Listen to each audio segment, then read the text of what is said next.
शिव आराधना के लिए निकली करकटी को रक्तांबरी मार्ग में ही रोक लेती है। राक्षस वीरों को एकत्र कर भीमासुर अयोध्या पर आक्रमण का निश्चय करता है। देवर्षि नारद की तत्वपूर्ण बातें सुनकर करकटी और असुरों के साथ भीमासुर भी सोच में पड़ जाता है।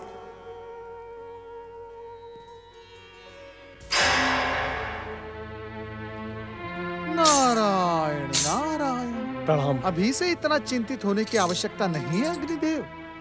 ये समय तो आपको अपने प्रिय देवराज इंद्र और अपने साथियों के साथ रास रंग और आमोद प्रमोद में बिताना चाहिए, है ना? यदि मुझसे कोई भूल हो गई हो तो क्षमा करें देवऋषि, परंतु इस प्रकार व्यंग न करें। नारायण नारायण। अग्निदेव, यदि सत्य कहना व्यंग है तो ठीक है, मैं कुछ नहीं कहूंगा। नारायण नारायण। परंतु इतना अवश्य कहूंगा कि स्वर्ग के प्रति आपकी निष्ठा नारायण नारायण धन्य है, धन्य। देवराज इंद्र स्वर्ग राज्यसभा में आपको सम्मानित अवश्य करेंगे। देवऋषि, नारायण नारायण। मैंने कहा ना, अभी से इतना चिंतित होने की आवश्यकता नहीं है अग्निदेव। अभी तक तो भीमा ने अपनी तपस्या का प्रारंभ भी नहीं किया है। हाँ, ये सत्य है। परमपिता ब्रह्मा जी से संकेत पाकर मैंने भीमा को तपस्या का मार्ग अवश्य बताया है, परंतु इस समय भीमा अपनी माता और अन्य असुरों के साथ मेरी सत्यता पर केवल विचार कर रहा है, विचार। संसार में आपकी सत्यता पर कोई संदेह नहीं करता देवऋषि। आपके संकेत और परामर्श को मान दुष्ट देव शत्रु भीमा परम पिता ब्रह्मा जी की आराधना करने निकल चुका है। तब तो आपकी चिंता अनावश्यक नहीं है अग्निदेव, परंतु उसका उपाय है। उपाय बहुत सरल है। मैं वही उपाय जानना चाहता हूँ देवऋषि, कृपा करके हमारा मार्गदर्शन कीजिए। नारायण नारायण। अग्निदेव, मार्गदर्शन उसका किया जाता है जो मार्गदर्शक के सुझाव को माने। देवऋषि, आप हम देवताओं के ऋषि हैं। आज तक आपने जो भी परामर्श दिया, हम देवताओं ने उसका परम सत्य समझकर पालन किया। आज हमें आपके मार्गदर्शन की आवश्यकता है। हम पर दया करें देवऋषि। नारायण नारायण। उठे अग्निदेव, उठे। आज आप इतना अधिक आग्रह कर ही रहे हैं तो चलो बता ही देता हूं, परंतु इतना स्मरण रहे, मेरे बताने के पश्चात देवताओं को कोई लाभ होने वाला नहीं है। आप ऐसा क्यों कह रहे हैं देवऋषि? वो इसलिए कि उसका भी एक कारण है।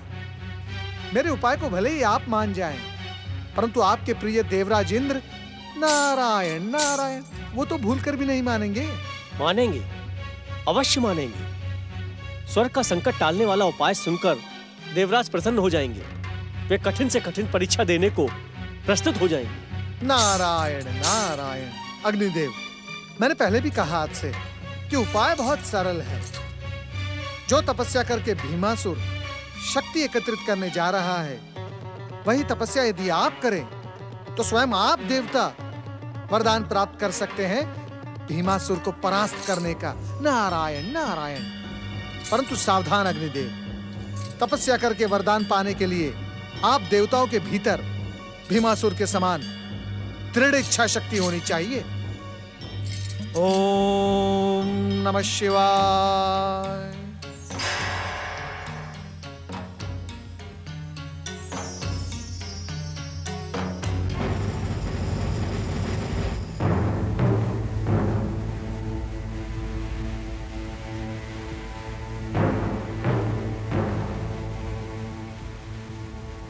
हे सृष्टि के रचनाकार ब्रह्मदेव, मैं अपनी माता करकटी, राक्षस मित्रों और चोटी वाले साधु नारद मुनि के परामर्श पर वरदानी शक्ति पाने की मनोकामना से आपकी तपस्या प्रारंभ कर रहा हूं। मेरी मनोकामना शीघ्र ही पूरी करे ब्रह्मदेव। ओम ब्रह्मणे नमः। ओम ब्रह्मणे नमः। ओम ब्रह्मणे नमः। ओम ब्रह्मणे नमः। ओम ब्रह्मणे नमः। ओम ब्रह्मणे नमः। ओम ब्रह्मणे नमः। ओम ब्रह्मणे नमः। ओम ब्रह्मणे नमः। वो देखिए देवराज। ओम ब्रह्मणे नमः। ये सब देवर्षि नारद की कुटिलता का ही परिणाम है। देवताओं के ऋषि होने का ढोंग करने वाले देवर्षि नारद ने ही इसे ब्रह्मदेव की आराधना का परामर्श दिया है। देवराज, मुझे तो ये भीमासुर अपने पिता कुंभकर्ण के समान वीर और पराक्रमी दिखाई दे रहा है।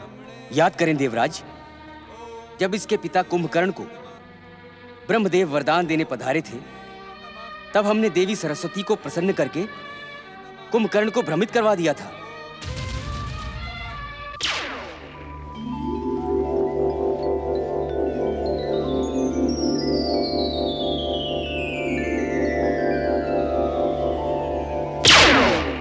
महाबली कुंभकर्ण, तुम किस सोच विचार में पड़े हो? शीघ्र ही अपना इच्छित वरदान मांग लो। हे परमपिता ब्रह्मा जी, आपकी कठोर तपस्या से मेरा शरीर थक सा गया है। मैं विश्राम करने का इच्छुक हूं। आप मुझे ऐसा वरदान दें कि मैं अनेक वर्षों तक सोता रहूं। निद्रा काल में ना मुझे भूख का आभास हो, ना प्यास का। तथास्तु।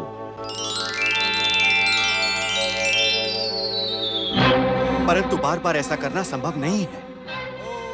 ब्रह्मदेव हम पर रुष्ट भी हो सकते हैं, हमें अपनी सात्विक शक्ति से शापित और बहिष्कृत भी कर सकते हैं। आप ठीक कहते हैं देवराज, हमें इस दुष्ट देव शत्रु को रोकने का कोई और उपाय सोचना होगा। यदि ये भयानक असुर ब्रह्मदेव से वरदान प्राप्त करने में सफल हो गया तो हम देवताओं की सुख शांति भंग हो जाएगी। उचित तो यही होगा देवराज कि हम इसकी तपस्या भंग करने का कोई उपाय सोचें। सोचना क्या है अग्निदेव, हम अपनी दिव्य शक्ति से इसे यमलोक पहुंचा देंगे। न रहेगा बांस, न बजेगी बांसुरी। जब ये दुष्ट स्वयं ही जीवित नहीं रहेगा तो स्वर्ग पर संकट कैसा? अभी तो इसने तपस्या प्रारंभ की है। केवल देव ऋषि को ही इसकी तपस्या का ज्ञान है। यदि हम इसका वध कर दें तो किसी को कोई आपत्ति नहीं होगी। आप किस सोच में पड़े हैं देवराज? यदि हमारे विचारों से सहमत हो तो आज्ञा दें। हम अभी अपनी दिव्य शक्ति से इस दुष्ट को यमलोक पहुंचा देते हैं। अभी नहीं अग्निदेव, अभी नहीं। इस देव शत्रु को यमलोक पहुंचाने के लिए हमें दिन के उजाले का नहीं, रात के अंधेरे का प्रयोग करना होगा। ऐसे हम इस पर प्रहार करेंगे जिससे यह प्रतीत हो कि किसी हिंसक पशु ने इसे अपना आखेट बना लिया।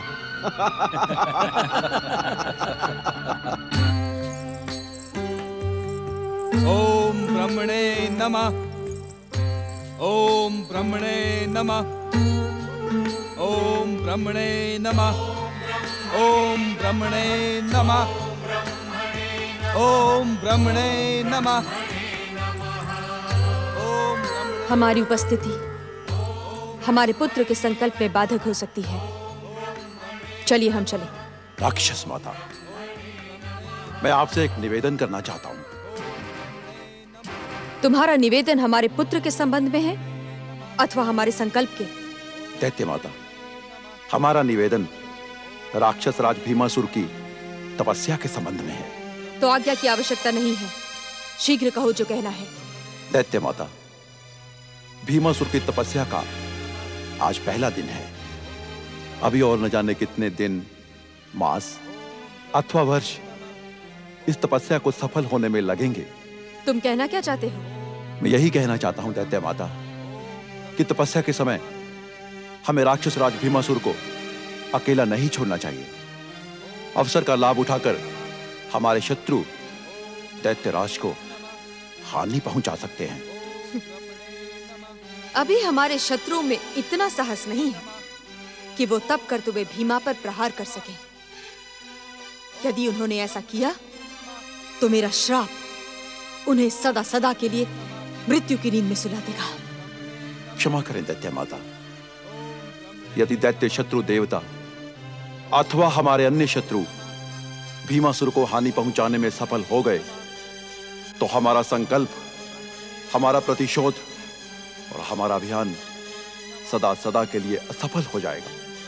इन सब परिस्थितियों से बचने के लिए हमें कोई ना कोई उपाय अवश्य करना पड़ेगा माता। किसी उपाय की कोई आवश्यकता नहीं है। इतना तो मैं भी जानती हूँ कि तप करने वाली व्यक्ति की रक्षा उसकी तप शक्ति करती है। करती है राक्षस माता, अवश्य करती है, परंतु तब जब तपस्वी की तपस्या सफलता की सीमा तक पहुंच चुकी हो। दैत्य माता, आपको सावधान करना मेरा कर्तव्य है। छड़िया विष्णु और दुष्ट देवताओं पर विश्वास नहीं किया जा सकता माता।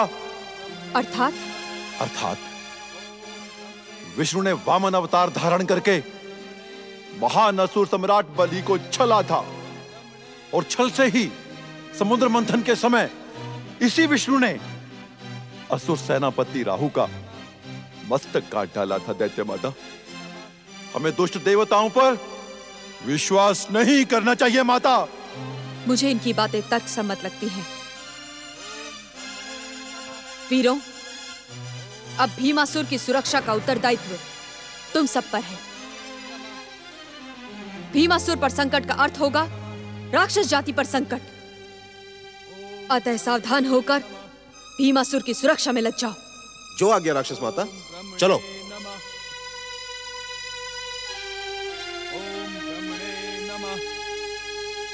ओम ब्रह्मणे नमः। आइए दैत्य माता। ओम ब्रह्मणे नमः। ओम ब्रह्मणे नमः। ओम ब्रह्मणे नमः। ओम ब्रह्मणे नमः। ओम ब्रह्मणे नमः। ओम ब्रह्मणे नमः। ओम ब्रह्मणे नमः। ओम ब्रह्मणे नमः। ओम ब्रह्मणे नमः। ओम ब्रह्मणे नमः। इससे अच्छा अवसर हमें नहीं मिलेगा देवराज। इस दुष्ट देव शत्रु को यमलोक पहुंचाने की आज्ञा प्रदान करें। वरुण देव, इसमें आज्ञा की कोई आवश्यकता नहीं है। शीघ्र ही इस देव शत्रु को दंडित करें।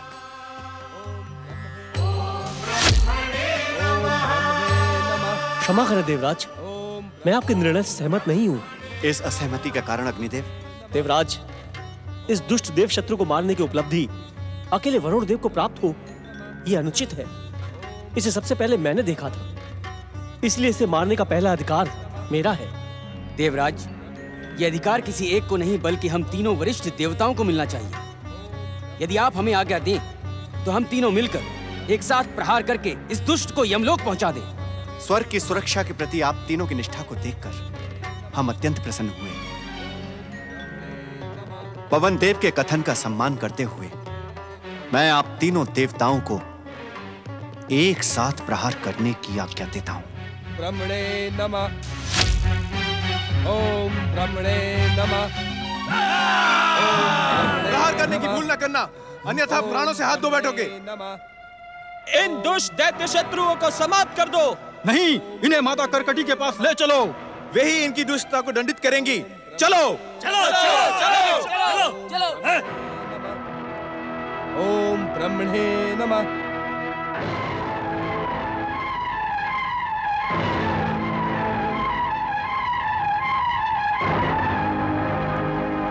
राक्षस माता करकटी की जय हो।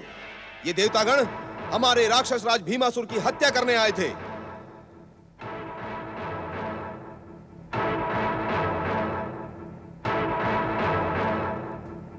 तुम में से देवताओं का राजा इंद्र कौन है? मौन क्यों हो? मेरी बात का उत्तर दो। यदि मेरी बात का उत्तर नहीं दिया तो ये वीर असुर तुम्हें खौलते हुए तेल में डाल देंगे। देवराज, हमें अदृश्य हो जाना चाहिए, अन्यथा ये दुष्टा हमारी कीर्ति को नष्ट कर डालेगी। हम अपमानित होकर रह जाएंगे। ये कान में क्या बातें हो रही हैं? मेरे प्रश्न का उत्तर दो।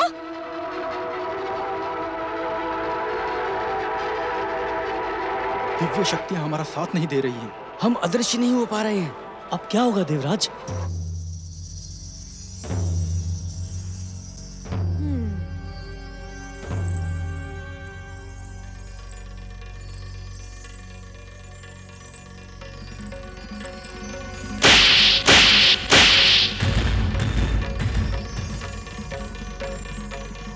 अच्छा, तो तुम हो देवराज इंद्र। तुम्हारी तो मैं ऐसी दुर्दशा करूंगी कि तुम दर्पण में स्वयं को भी नहीं पहचान पाओगे। असुरवीरों, खौलते हुए तेल का प्रबंध किया जाए। जो आज्ञा दैत्य माता।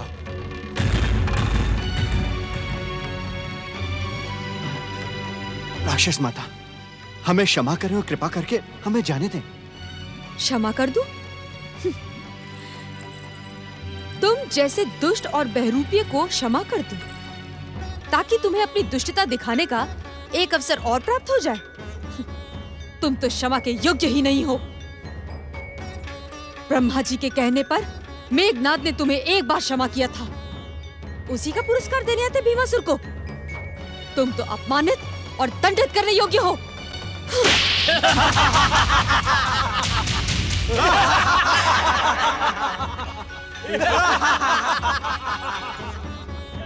नारायण नारायण।